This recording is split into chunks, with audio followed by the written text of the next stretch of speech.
nous sommes la première M3, voici Diego. C'est ouais.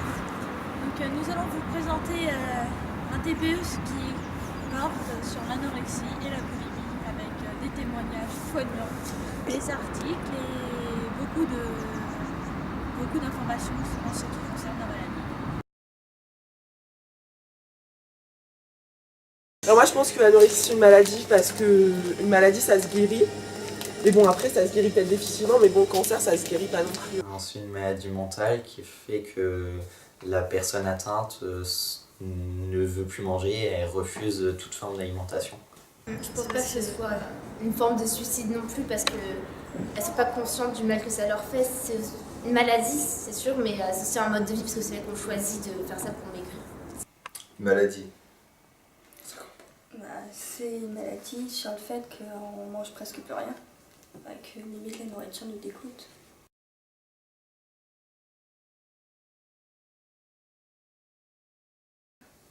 C'est quoi les premiers symptômes de cette maladie d'après vous? Le fait de ne plus avoir envie de manger.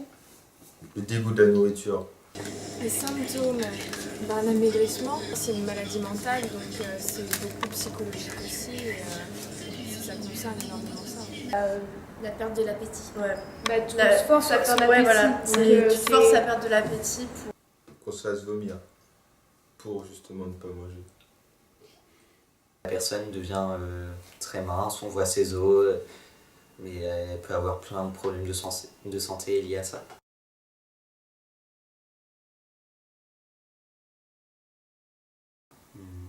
Une maladie mentale. Mentale, mais pas mentale comme on pense être des gens qu'on envoie à l'Asie, parce qu'ils sont plus fous. TCAS, c'est un trouble du comportement alimentaire. Maladie mentale. ça peut l'être.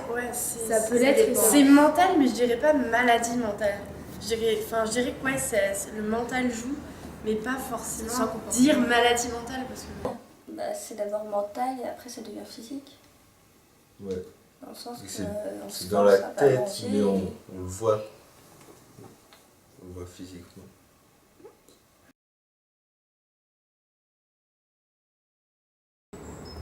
C'est une TCA aussi, mais c'est différent de l'anorexie parce que la boulimie, on s'inflige des choses ou pas. C'est-à-dire que la boulimie, quand on on peut manger par excès et on peut ou pas se faire vomir. Le lien, c'est la nourriture. La boulimie, c'est... il y a deux sortes de boulimie. Il y a la boulimie non vomitive et la boulimie vomitive. La différence, c'est que boulimie, on mange beaucoup. L'anorexie, on mange plus du tout. La boulimie, c'est on mange vraiment beaucoup et ensuite on se fait vomir, alors que l'anorexie, c'est on mange plus du tout. Mélanger deux aussi. Ouais, voilà, anorexie, boulimie, c'est super fréquent en fait qu'il y ait les deux. Ouais, donc, que ce soit...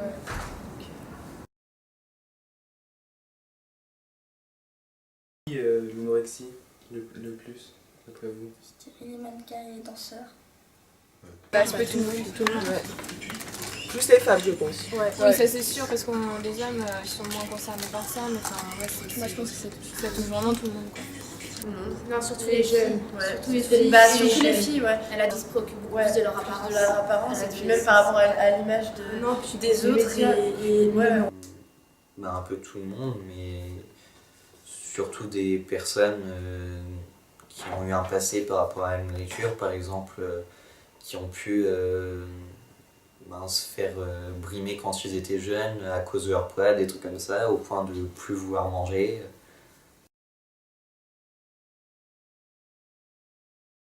Tu penses qu'on peut guérir de l'anorexie complètement? Non, juste partiellement. Après, il faut toujours faire attention à ne pas replonger. De la maladie. Non, on ne dirait jamais de quelque chose comme ça, je pense. Il y a toujours un risque de retomber dedans. Ouais, c'est pas des faux. traces. Après, faut partir optimiste. Ouais, mais il y a toujours un risque de retomber dedans quand même. C'est vrai. Il y a des risques de rechute. Mais on peut pas guérir tout seul. Ouais, déjà ça prend du temps et puis on peut pas guérir tout seul. De toute façon, après avoir vécu sans avoir mangé pendant longtemps, ou très peu, c'est toujours des séquelles psychologiques et physiques. Et de vouloir s'en sortir aussi, parce que si on n'a pas la volonté, si on veut pas s'arrêter de faire ça, on ne s'arrête pas. Ça ne peut pas se guérir.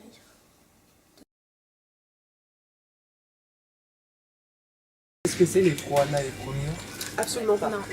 C'est les pro-anorexiques et les pro-boulimiques. Ils diffusent surtout sur internet par des blogs et elles peuvent se reconnaître par des couleurs telles que rouge et violet pour les bracelets. Faut se sentir concerné par ce que racontent ces blogs, etc. Donc je pense que ça peut avoir une influence, mais pas non plus vraiment très, très importante. Je pense que les pro-ANA, les pro-MIA, dans leurs idées, à la base, c'est pas d'influencer les gens, mais c'est de réunir celles qui vivent la même chose et de pouvoir en parler entre personnes qui se comprennent. Ouais. Parce que c'est hyper dur de parler de ça avec quelqu'un qui vit pas la même chose que toi. Puis tout le monde vit sur internet aujourd'hui et tout le monde peut lire. Je sais pas si tu viens comme ça. C'est pas un jeu. Vouloir devenir comme ça, faut être content. Je pense que c'est bien qu'elles en parlent entre elles, mais qu'il faudrait pas que des personnes fragiles d'esprit tombent dessus.